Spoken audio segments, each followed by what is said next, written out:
Graffiti আঁকা নিয়ে চট্টগ্রামে এনসিপি এবং পুলিশের মধ্যে ধস্তাধস্তির ঘটনা ঘটেছে। পরিস্থিতি নিয়ন্ত্রণে রাখতে ওই এলাকায় সব ধরনের সভা সমাবেশ এবং মিছিল নিষিদ্ধ করেছে Chattogram metropolitan police CMP.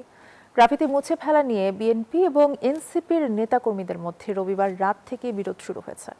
Abu জাবেদের ছবিতে চট্টগ্রাম থেকে নয়ন বড়ুয়া জয় রিপোর্টে বিস্তারিত। এনসিপি কর্মীদের সঙ্গে পুলিশের ধস্তাধস্তি সোমবার দুপুরে চট্টগ্রাম নগরের টাইগার পাস এলাকায় ঘটে এ ঘটনা।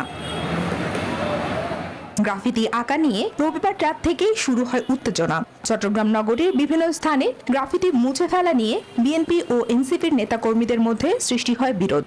সামাজিক যোগাযোগ মাধ্যমে পাল্টাপাল্টি বক্তব্যের পাশাপাশি কয়েকটি এলাকায় উভয় পক্ষের নেতাকর্মীদের মধ্যে বাকবিতণ্ডের ঘটনাও ঘটে।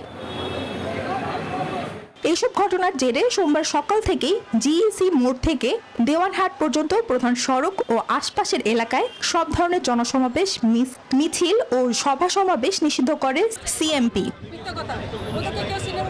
এ ঘটনায় বিএনপি ও সিটি মেয়রকে দোষারোপ করে এনসিপির নেতৃবৃন্দ। তবে বিষয়টি উদ্দেশ্য প্রণোদিত বলে দাবি করছেন সিটি মেয়র ও বিএনপি। গ্রাফিতি অঙ্কনে কোনো বাধা ছিল না বলে জানান মেয়র। তবে এনসিপির কিছু নেতাকর্মী সিটি নির্বাচনের এজেন্ডা বাস্তবায়নে মাঠে নেমেছে বলেও অভিযোগ তার। সিটি কর্পোরেশনের যেটা রুলস, পরিচ্ছন্ন বিভাগ, তারা 6 মাস পর পর সমস্ত পোস্টারগুলো ক্লিন করে। এখানে যারা পোস্টার আসে, পোস্টারগুলো ক্লিন করে, কোনো ব্যানার থাকলে ব্যানার উঠে, এটা আমাদের পরিচ্ছন্ন বিভাগের রুটিন কাজ। এবং সেখানে এই জিনিসটা আমাকে আবার ইনস্ট্রাকশনও দিতে হয় না। এদিকে জননিরাপত্তা ও আইন শৃঙ্খলা পরিস্থিতি অমান্য করলে কোনো ছাড় নেই বলে হুঁশিয়ারি দিয়েছেন CMP commissioner. Desk report, news 24।